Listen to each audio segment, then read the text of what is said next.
Good afternoon, Jason here, Birchfield Family Farm, Oxford, Ohio. Got a good word for you today. This comes from Isaiah 35. The desert and the parched land will be glad. The wilderness will rejoice and blossom. Like the crocus, it will burst into bloom. It will rejoice greatly and shout for joy. The glory of Lebanon will be given to it, the splendor of Carmel and Sharon. They will see the glory of the Lord, the splendor of our God. Strengthen the feeble hands, steady the knees that give way. Say to those with fearful hearts, be strong, do not fear. Your God will come.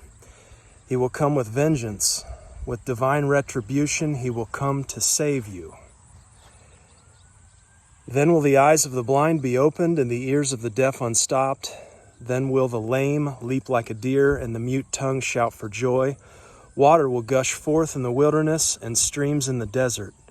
The burning sand will become a pool, the thirsty ground bubbling springs. In the haunts where jackals once lay, grass and reeds and papyrus will grow.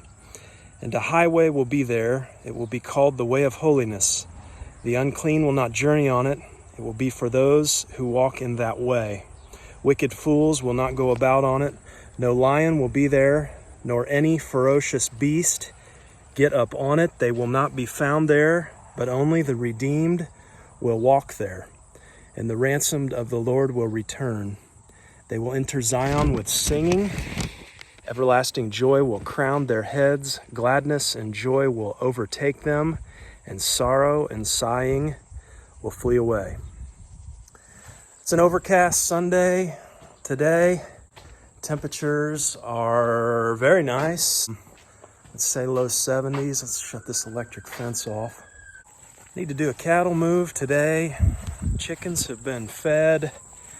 Getting a couple dozen eggs a day now out of, I think we've got around 40 hens in there right now. Few roosters mixed in there, but life has been good on the farm. Cattle and sheep, you can hear, I get asked sometimes, how do you know when to move, or how do you set how many days you're on? All kinds of stuff you can do with the grazing, stick, and you can estimate your tonnage and all that. Out here, it's pretty simple. When they start to holler, I know that we are out of grass and we need to move. Actually, I've noticed when I get to that point, we're probably overgrazed a little, to be honest. So let's get them moved onto a new paddock here and check out what we got going on. Looking out there, yeah, they've got this down pretty good. Not a whole lot left out there. So again, though, with this weather, this August, stuff's popping back pretty good, though I'm noticing the thickness. Grass is not quite as thick, just in as full as it is in spring and early summer. So, come on, sheeps. Come on, let's go. Let's move. Come on.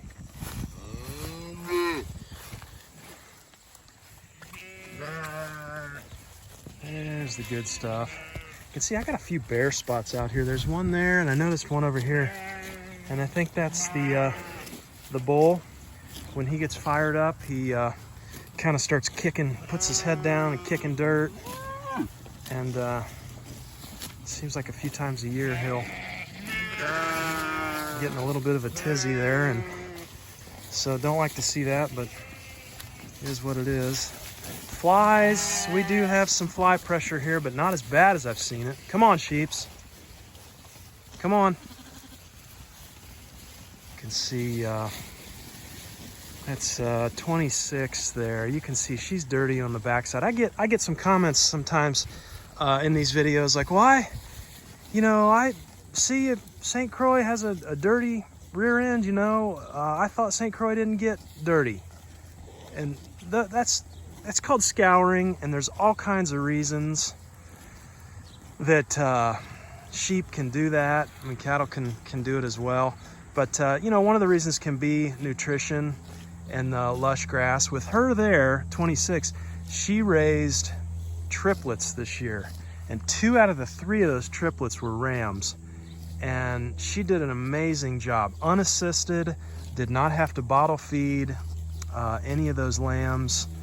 But we have sold all of her lambs, and so they've been pulled off, and she's recovering. She's had I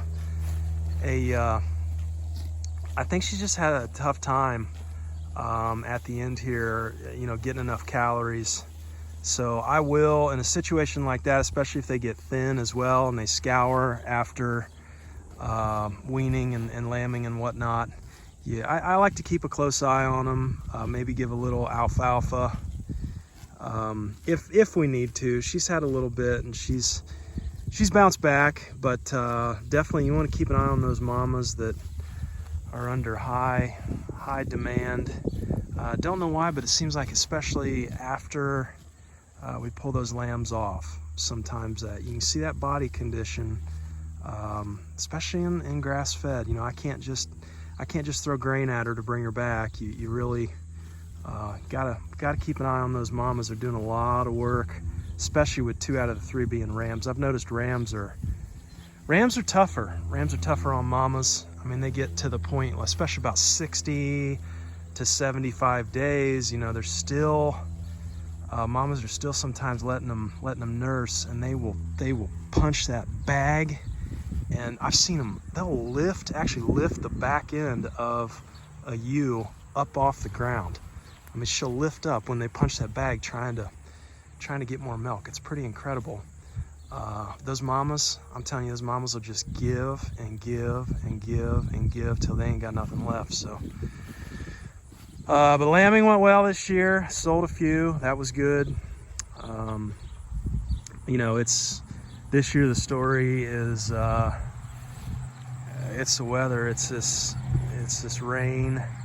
It's these cool temps. This grass. I mean, it is just keeping us literally in the green here.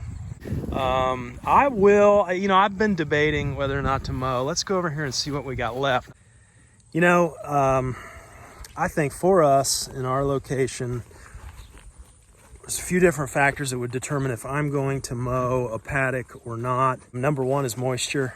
How are we looking at that point in time, moisture-wise? Have we had sufficient rain?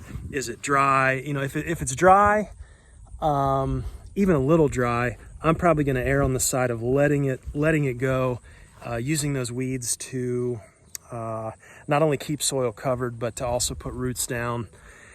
And then when they do get mowed and they die, you're building organic matter below ground. But looking at this, I mean, we've had all of the moisture that we need. This has probably been our best August yet. I mean, since we've been here on the farm in terms of moisture. Garden's amazing, pastures look good. However, with all that moisture, I'm seeing quite a bit of weed pressure, and we've had both cattle and sheep, multi-species grazing in this 1/4 acre here, and you can see, I mean, that guy there, that's going to be your horse nettle. There's primarily, 3 plants that if I see in excess or even starting to come on in excess, I'm going to be thinking about chopping. And those are the horse nettle, toxic to cattle and sheep. Typically, as you can see, they avoid it. We're getting quite a bit more of that now. Poison hemlock.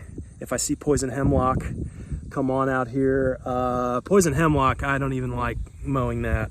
If I see that, I'm out here mechanically controlling it. I'm pulling it to make sure that I'm actually taking it in the compost, getting it off the pasture.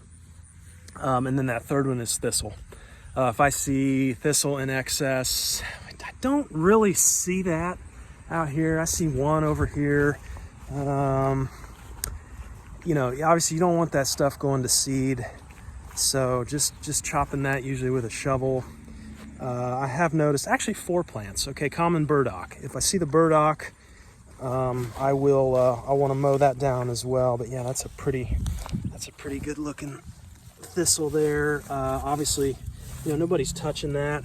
I've heard chickens will takedown thistle. I haven't noticed that here, but I suppose maybe if they get hungry enough, they would. So those are kind of the four plants I'm looking at in our specific location if I see an excess. Okay, so looking at some manure, cattle manure pats, that can tell us a lot here. Pretty good consistency. Oh, look at that guy there. Hopefully you're not eating right now. What is that? Looks like it's a beetle of some kind. Dung beetle maybe? This is a really fresh pat. Let's get him out of there. Come here, buddy. Let's see. Yeah, dung beetle. Look at him bury himself in that.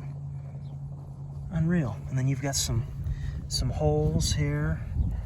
One over here, and that's a fresh pat too. That's pretty encouraging. Boy, isn't it intriguing that you've got fresh pats out here, and we've got dung beetles, or evidence of dung beetles in these fresh pats already. It's like, where do they come from? Look at all those holes. Boy, that's great. I'm really stoked about that.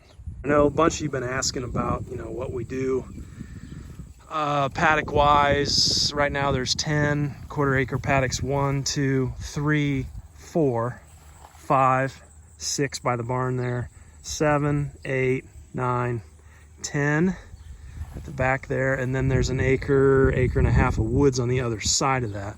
And I really like that wooded option at the end of your paddocks when you're rotating, simply because it gives you a little bit of gas and brake pedal, maybe, or maybe just brake pedal. You can slow down if you need to, right? So if we wanted to do just 2 days on all these paddocks, then I could potentially keep them in the woods a little bit longer and let our quarter-acre paddocks recover if we needed to do that. So it's just a nice option to have at the end of your rotation. We usually spend anywhere from 3, 4, 5 days to sometimes we'll get a week out of it. The other reason I like the woods is because you're going to get a lot of stuff. The animals are going to get a lot of forage and stuff like the tree leaves, honeysuckle leaves, all that stuff. They keep that undergrowth down for me, and they also get a lot of those nutrients that they wouldn't otherwise get on just grass pasture. In my mind anyway. You don't have tree leaves and stuff out here, and so given them that extra, just a different kind of nutrition at the end of each rotation, I think is healthy, and it's worked out for us. So anyhow, we're still doing it here. Again, I always say, never claim to be experts. We're just ordinary folks giving it a go here, and hope everybody's out there doing well today. Check in if you got any questions or any additional insight here. Goal of the channel's to build community and learn from each other, throw out ideas. So hope everybody has a great Sunday. Take care.